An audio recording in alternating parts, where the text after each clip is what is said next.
It's the Sound of Ideas from 90.3. I'm Mike McIntyre. Welcome back. The annual Consumer Electronics Show wrapped up in Las Vegas Friday. It's where techies go to try out the most innovative gadgets and where we get a preview of what's likely to be in our homes soon. One of the themes of this year's show was the rise of the smart home, where everything in your house from, well, really everything, is controlled via artificial intelligence assistants like Amazon Echo's Alexa. Alexa, turn on the hall lights. Okay. Alexa, lock the door. Okay. Alexa, how much time is left on the pizza timer? There are about 4 minutes left on the pizza timer. Sadly, Alexa will not actually make the pizza yet. There are also plenty of drones and robots, including one that folds laundry for you. Well, it's supposed to, anyway. Jared Bendis was there, as always, and Jared is the creative new media officer with Case Western Reserve University, was dubbed by our Sound of Applause folks years ago simply as the tech guru, and he joins us now in Studio 4. Good to have you with us. Thanks. Everyone who has an Amazon, we don't call her by her name, just freaked out. So right. Anytime you say the word Alexa, you should say cancel right afterwards to be nice to people. Yeah, we say stop. And in fact, we just had this yesterday because I got one for Christmas and then a couple of dots throughout the house. And my daughter was telling me about it. And she said, well, you tell Alexa to, and then it says, I don't understand what you just said.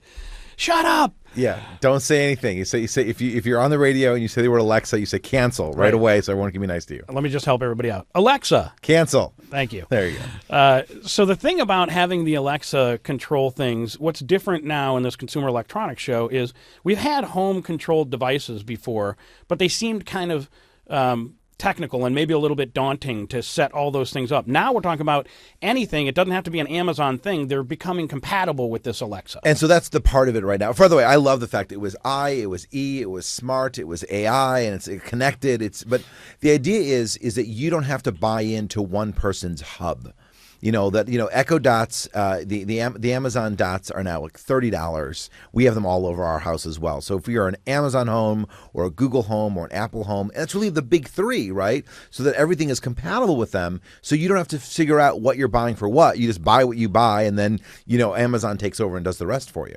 Get a little bit worried though that there's a function on it where you just drop in and listen. And if you have to give that person permission, you could accidentally do it, I guess. But I can call from my cell phone and listen to what's going on in my kitchen.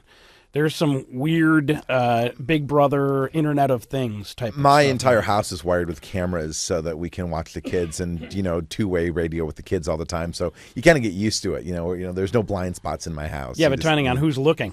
Yeah, exactly. You know. Do you put a little, by the way, we're going to talk about this, I think, tomorrow. Do you put a little piece of tape over your camera? You don't?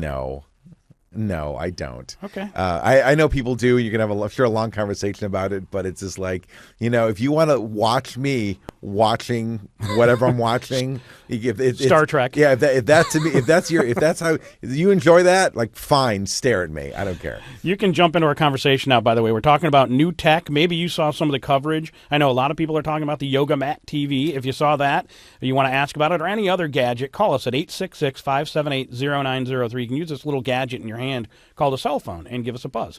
866-578-0903. There was a time, by the way, when the cell phone was the big thing at the Consumer Electronics Show. Everything comes in waves. I mean, there's always something new and exciting, and then it becomes so, ubiquitous, so normal. So you keep mentioning the damn foldable TV. Yeah. Now, that was not the highlight of the LG. Now, LG, by the way, that booth, the LG booth, took your breath away.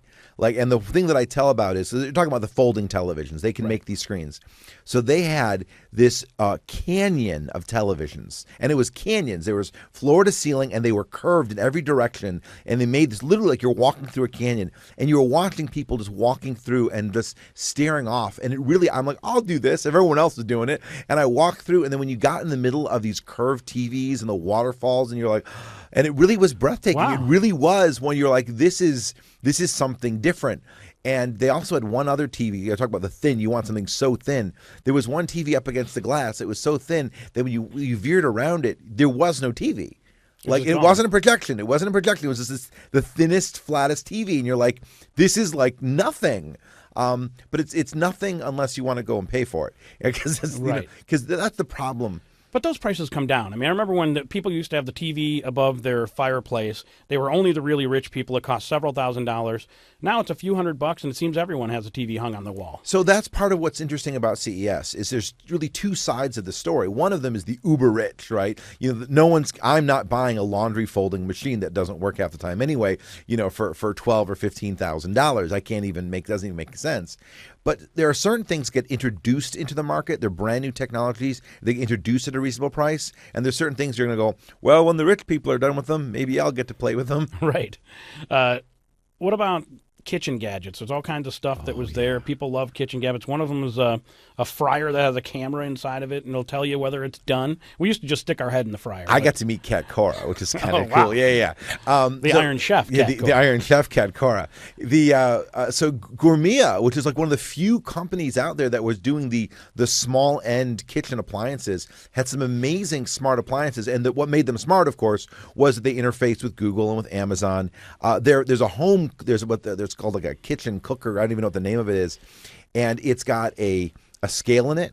It's got recipes in it. It's got like a cutter in it. It's got a mixer in it, and it cooks in it. So like literally you start pressing these things and it tells you what to do, and you just keep putting stuff in it, and it cuts it, mixes it, and then you put the top on it, and it cooks it for you. Was it a Joaquin Phoenix movie? Was it called She or Her or something like that? Yeah. Where it's the house assistant, her, I think. The house assistant where it sort of does everything. You wonder if we're getting to that point where it's just, I mean, it dices, it slices, it cooks your food for you. There's part of Jetsons. Yeah, and actually, there's a company called Jetson that makes little robotic. Anyway, Really? there really was a company that makes like these really cool scooters, and it was like Jetson, and I'm like, really? Part of you will look at this and say, oh, come on, what do I need a smart thermostat for? What do I need smart lighting for? And if you start like working it by the numbers, you'll save money. The moment you put a smart thermostat in your home, and you realize that if you tell it when to turn the heat on and off, if you tell it when to do these things, all of a sudden your bills go down, your water bills, your electric bills, and then you start thinking about your food bills. If the refrigerator can remind you this food's going to go bad before it goes bad and reminds you to eat it, if all of a sudden you know what to buy in a timely fashion and to use it in a timely fashion, you'll save money in the long run. Let's have Jerry join us calling from Fairview Park. Jerry, welcome to the show. Hi, Mike. Hi, Jared. Hello. Hey. So my question is this. I was given an Amazon Dot for Christmas, and my wife and I, we don't want to hook it up yet because, first of all, we're kind of paranoid that some hacker or somebody's going to be able to listen in on everything going on in our house. Plus, we got a 4-year-old at home, and we don't want her to start saying, Alexa this, Alexa that. So I just wanted your thoughts or opinions on that. Good question, Jerry. Thanks. Cancel. Jared? No, Cancel. Right. Cancel. Alexa. Cancel. Thank you. Thank you. The 4-year. The funny part is I've got 4 kids at home, and some of it's really fun. I got to be honest with you. NORAD's Alexa app, Cancel, that allowed you to track Santa Claus was a huge hit, even though she knew Santa Claus wasn't coming because we're Jewish. The fun, but she kept saying like Santa Claus isn't here. But the funny part is that the kids will ask questions like, "How do I spell this?" or they'll do like stupid math questions. So part of it's actually a useful thing. Obviously, if you've got children at home, you want to turn off the auto ordering. In our home, you cannot, remind it or they, as the kids refer to as she who may not be named, to order, paper towels or things like that, because we don't want that to happen.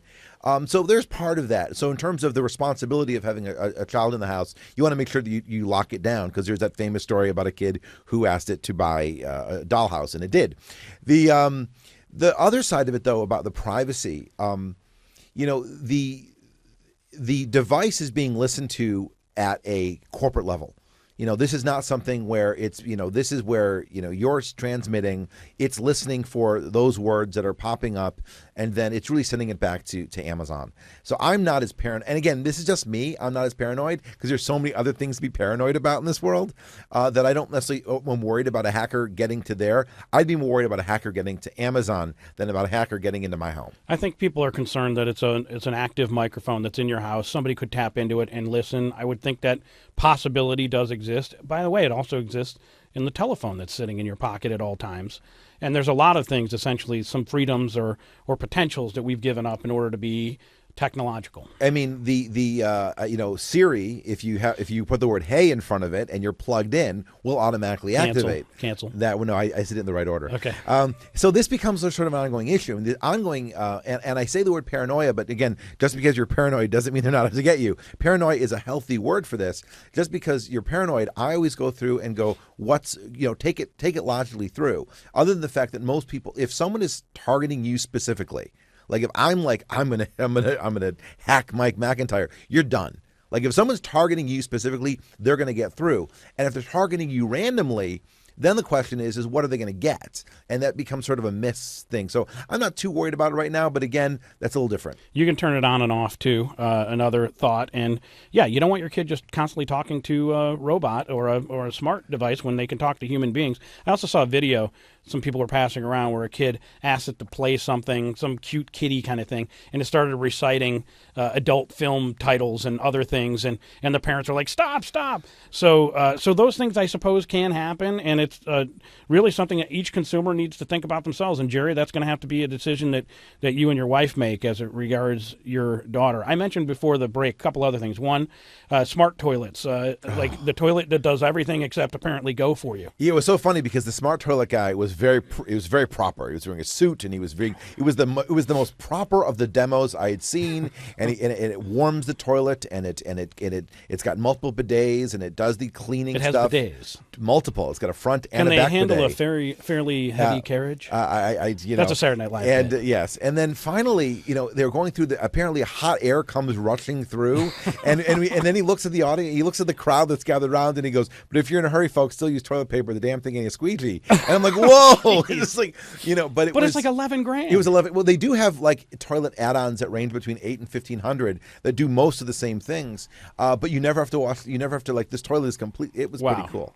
Also, there's some sort of a headband you can wear that helps you lose weight. Lots of headbands. Lots of headbands. Really? Lot of headbands. So a lot of them are the ones that are electric. There are headbands that again stimulate your brain to add focus, to add creativity. I did try the one. There's actually footage of me trying the one that you put behind your ears that actually stimulates your hypothalamus so you could lose weight. You're supposed to wear this thing like I think you're supposed to wear it like an hour a day or something like that. And they can you feel it yet? No. Can you feel it? No. And they crank it up till I could feel it. And then all of a sudden it was like I was drunk.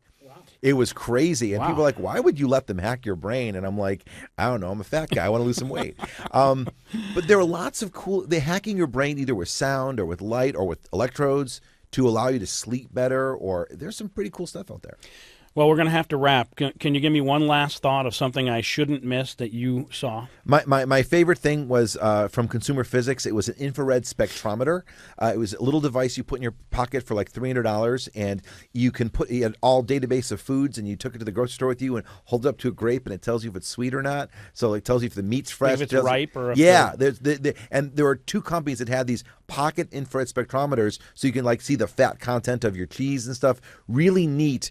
I think you're going to see these things becoming really popular when people figure out what they are. Wow, taking reading the label to the next level. Absolutely. Jared Bendis, the tech guru, thanks for coming back from the CES and giving us all the dope. Thanks for having me. Appreciate it.